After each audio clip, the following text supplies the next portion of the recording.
Salam alaikum wa rahmatullahi ta'ala wa barakatuh. On va résoudre l'examen de robotique 2013 destiné aux étudiants de master automatique. Donc, ce sont pas des roboticiens, donc c'est des automaticiens. Et donc, le premier exercice concerne le robot Stanford. يعني سوف نتعامل مع الروبوت Stanford. Le robot Stanford, il a 6 articulations. Donc, on a 1, 2, 3, 4, 5, 6. Donc, 6 degrés de liberté. Dont les 2 premiers degrés de liberté sont rotoïdes, et puis on a une articulation prismatique, c'est important, et puis une rotule. Donc 3 articulations comme ça qui ont des axes concurrents. عندما يكون لدينا 3 تمفصلات دورانية مع محاور متقاطعة هو عبارة عن روتول. نسيت اسمه بالعربية. Donc, la première question, soit le robot Stanford a ses degrés de liberté figure 1, expliquez comment placer les repères, décrivons les différents corps du robot selon la convention de Dynamite Hunterberg. Donc ça, c'est expliqué dans la vidéo, je vais mettre le lien tout de suite, donc dans la vidéo. Deuxième, ça c'est une préparation à la deuxième question. Selon la même convention, placez les repères liés à chaque corps, donc on donne les définitions. يعني نعطي ما هي قواعد وضع المعالم على الروبوت. اوكي، المعلم على كل جسم. السؤال الثاني يجب تطبيق هذه القواعد، يعني وضع المعالم فعليا على الروبوت. السؤال الثالث donner la définition des paramètres géométriques sigma j alpha j d j theta j r j, donc les paramètres du tableau de paramètres géométriques. نفس الشيء هو سؤال تحضيري للسؤال الذي بعده، يعني نعطي التعريفات et après on remplit le tableau de paramètres géométriques et puis donner la matrice transformation homogène entre 0 et 3, c'est-à-dire entre le repère 0, qui est la base du robot, et la 3e articulation, jusqu'à l'articulation prismatique. Pardon.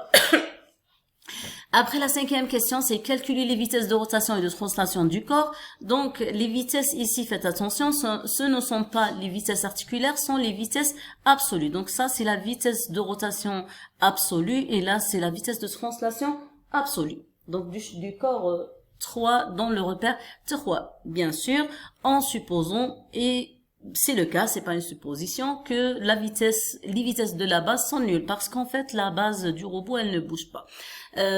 On va d'abord, donc on laisse le deuxième exercice, on va d'abord voir le robot Stanford. Donc, le robot Stanford, en réalité, il est comme ça. Donc, regardez comment on a la première first joint, l'articulation الأولى عبارة عن articulation دورانية، يعني حول الشاقول, donc c'est vertical. Donc, deuxième articulation, elle tourne comme ça, et après on a une articulation prismatique qui fonctionne comme ça, qui va dans ces deux sens. C'est celle-là. Et puis, les articulations 4, 5, 6 sont les articulations de la rotule. Donc, la première chose à faire, c'est comment appliquer la convention de placement de repères. يعني كيف نطبق وضع المعالم على كل جسم. أول شيء نقوم به, pour la première chose à faire, c'est de calculer, enfin de numéroter les corps. Donc ici, on a le premier corps, donc ça c'est le corps 0, donc c'est celui-là. Après, on a le corps 1, donc l'articulation 1 fait bouger le corps 1. Après, corps 2, 3, 4, 5 et 6. Donc, je commence à mettre les repères. Donc, on commence par le repère R1. Le repère R1, معناها نحط l'axe Z1. L'axe Z1, قلنا هو l'axe oh là là. Donc, je sais pas, j'arrive pas à dessiner comme je veux. Donc, l'axe 1, c'est Z1, c'est le long, voilà, c'est l'axe de rotation de l'articulation 1. Donc, ça, c'est Z1. Ça, c'est Z1. Après, Z2, donc, c'est l'axe horizontal, donc, donc, on prend Z2 comme ça. Et Z2, il est comme ça.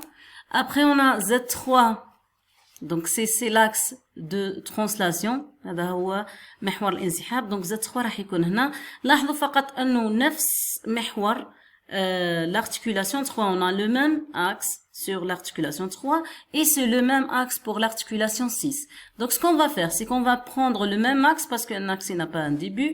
Donc, le même axe pour les trois articulations. Ça, c'est juste pour ne pas encombrer le dessin. يعني حتى ما يكونش الديسان تاعي فيه خطوط بزاف. Donc, on a Z3, Z4 et Z6. Après, on a la cinquième articulation. La cinquième articulation, l'axe de mouvement, c'est celui-là, c'est l'axe horizontal. المحور الأفقي. Donc, et je prends le Z5. Donc, le Z5 est comme ça. Voilà. Z5. Maintenant, on a tous les Z. Donc, je vais juste ajuster celui-là. On a tous les Z. Maintenant, on va mettre les axes X. L'axe X, enfin, avant ça, on va le mettre l'axe Z0. Donc, Z0, on le prend juste avec le même repère. On prend Z0, Z1 pour faciliter les choses. Donc, X1 par définition. Donc, X1, c'est la perpendiculaire commune entre Z1 et Z2. يعني Z الحالي و Z السابق. Donc, X1 راح تكون هنا. Donc, ça, c'est X1. X2, c'est la perpendiculaire commune entre Z2. Donc, Z2 est ici. Donc, je sais pas, j'ai toujours un problème. My God. Donc, Z2 est ici. Et après, Z3, c'est ici. Donc, le point d'intersection, donc je prends le X2. نفس الشيء, le X2. Après, le X3, c'est Z3 et Z4. Donc, Z3 et Z4 sont identiques, en fait. Et donc, on peut prendre X3 comme on veut. Et donc, il vaut mieux le prendre ici pour prendre en considération l'articulation R3. يعني يكون لأنه لما تحرك l'articulation R3 راح يتحرك معها ال X3. Donc, on prend le X3 ici. OK. Donc, ça c'est... Ah, pardon, ça c'est X3. Excusez-moi, il me donne pas facilement la main.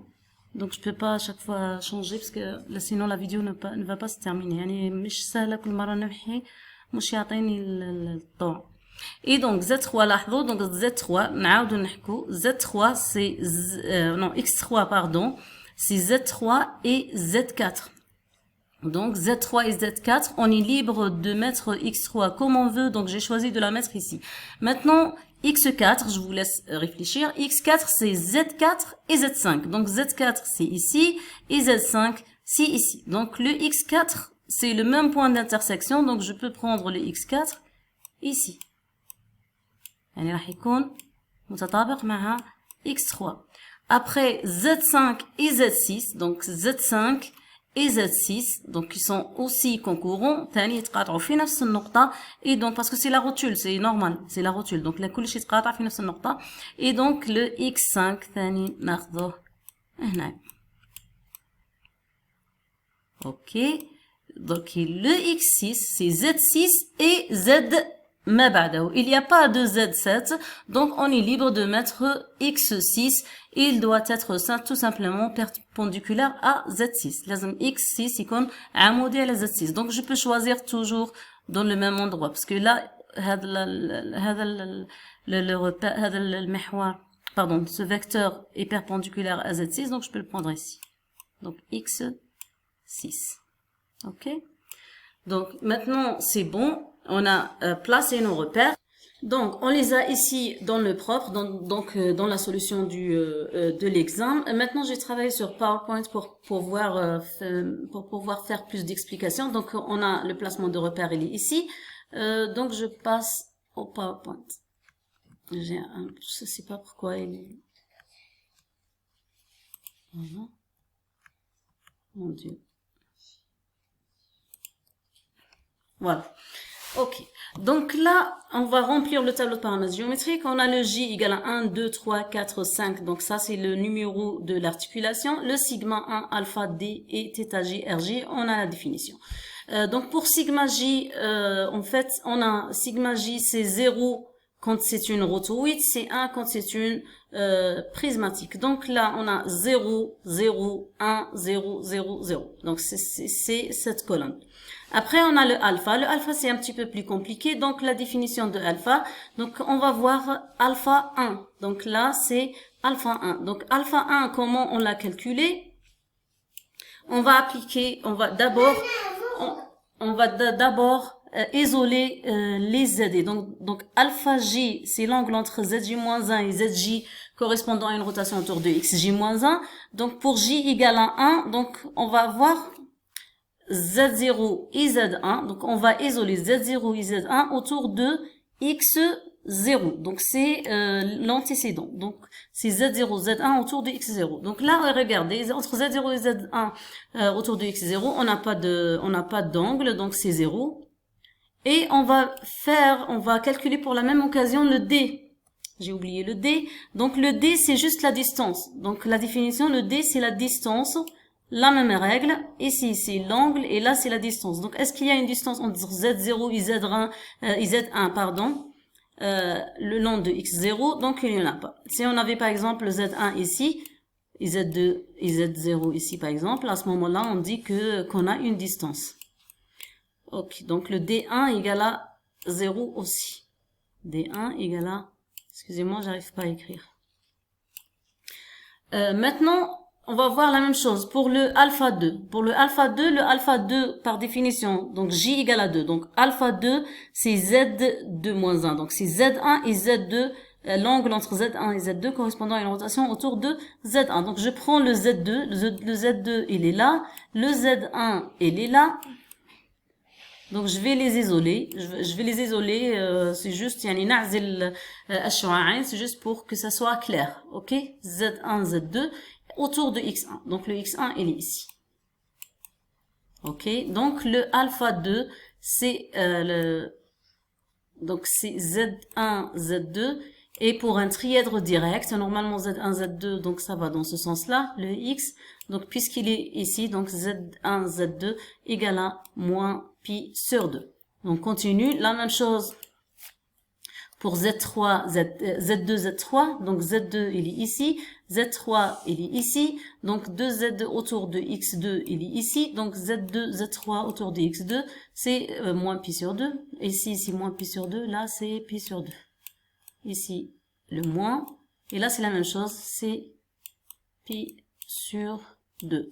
Le D3, on n'a pas de distance, donc c'est 0. Donc on n'a pas de distance. La même chose, Z3, Z4 sont parallèles et donc il n'y a pas de distance. Il n'y a pas ni de distance ni d'angle, donc on a 0, 0. La même chose pour 4 et 5. 4 et 5, ça ressemble exactement à Z1 et Z2. On a la même chose, donc on a moins pi sur 2. Donc moins pi sur 2. Et D5 égale à 0. Donc ici, c'est moins pi sur 2. Et le 6, c'est la même chose aussi. Donc le 6, c'est comme le Z2, Z3. Donc c'est Z5, Z6. Et donc le 6, c'est pi sur 2. Maintenant, les colonnes pour θ et RJ, c'est toujours la même chose. Donc c'est soit un angle entre XJ-1 et XJ autour de ZJ ou une distance. Donc de la même façon, on isole. Donc θ1, ça va être l'angle entre x0 et x1. Donc je prends x0 et x1, donc ici, et autour de z1. Là, on a seul autour de z1. Là, est-ce qu'il y a une possibilité d'avoir un angle? Bien sûr, parce que là, on a l'articulation 1. Par contre, le R, il est égal à 0 parce qu'il n'y a pas de distance autour de z1. Il n'y a pas de distance. S'il y avait une distance, on trouve un truc comme ça. Donc, θ1 égale à θ1 et puis R1 égale à 0. La même chose, on isole θ2. Donc, θ2, c'est l'angle entre x1 et x2 autour de z2. x1, voilà, x1, x2 autour de z2. Donc, si on fait bouger z2, x2, il va venir ici et donc on aura θ2. Donc, θ2 égale à θ2.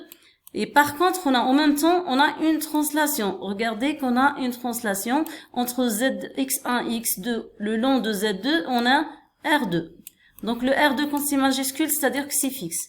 Après, donc pour le 3, la même chose. On applique la même chose, que j'ai plus de temps. Donc on a remarqué qu'on a R3, donc R3 minuscule, mais on n'a pas de θ3 parce qu'on ne peut pas tourner autour de Z3.